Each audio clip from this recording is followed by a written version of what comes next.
To the free throw line. Try to make it a big play. And for the Hawks, this team, but boy, did they show up more than usual last season. And he isn't the biggest body. That kind of production he's put up will make that happen. Yeah, and that has been a huge problem for them here early in this game. Well, that's the big reason for the deficit, Greg. His second of 2 attempts. And that's a great play on the backboard for him. I mean, it's what we expect. All his second chance points do not come by accident.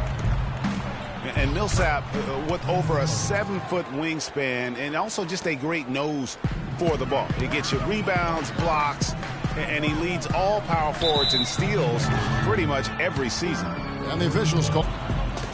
It's deflected. Stolen by Thompson. Kicks it to Green. Wide open look, and that's good. Then the long wingspan allows him to still bang with the biggies. And that one's good, Barnes. Now here's Teague. He hasn't scored yet. That, I'm sure, will change. Atlanta again, missing. Not really his best quarter as far as scoring. Let's see if he can eventually get back on track. It's stolen by Bogut. And it's the Warriors on the break. And there's Corver on the assist by Horford. And a chance now to catch up on some numbers here. The hustle stats for the Hawks. They've come out in attack mode on the defensive end. They've applied pressure and forcing turnovers. You know, another factor in their offense so far has been their ability to convert and score off turnovers. And that's just carelessness there. I mean, you have got to have your head in the game. Atlanta making some changes. Hardaway comes in for Kyle Korver. And Dennis Schroeder subbed in for T. Golden State also making some changes. Spates comes in for Andrew Bogut. And it's Iguodala in for Barnes. And the Hawks making a change here. Bazemore's checked in. Golden State also making some changes. Azili's checked in for Draymond Green. Barbosa comes in for Thompson. And it's Livingston in for Steph Curry.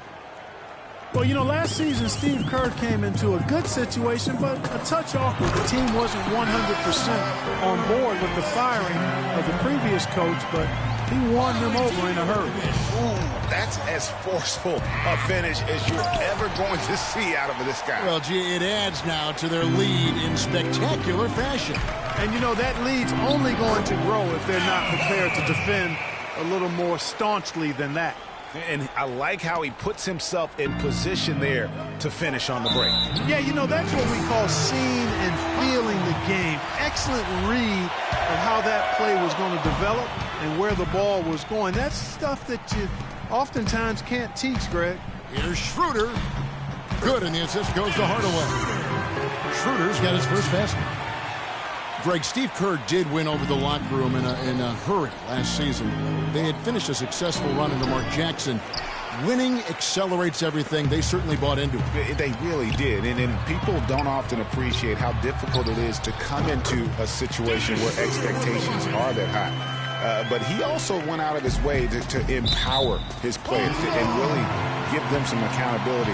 Didn't try to hide anyone on defense and played to the strengths of his team on the offensive end. 6-second difference between shot and game clock. Horford kicks to Hardaway. Hawks passing it around. There's the feed to Schroeder. To the middle. Here's Millsap. And a big bounce off the rim, but it sinks right in. Millsap's got 7 points. I tell you what, fellas, we're seeing some really good ball movement out there. Boy, the effort was there, but he just couldn't quite fight his way through traffic. And as we conclude the... And Steph Curry, a player within the gym range. He told us about his comfort. Anywhere 5'6". I was going to say, Greg, how big must that hoop look to Steph Curry? And tough to guard might be the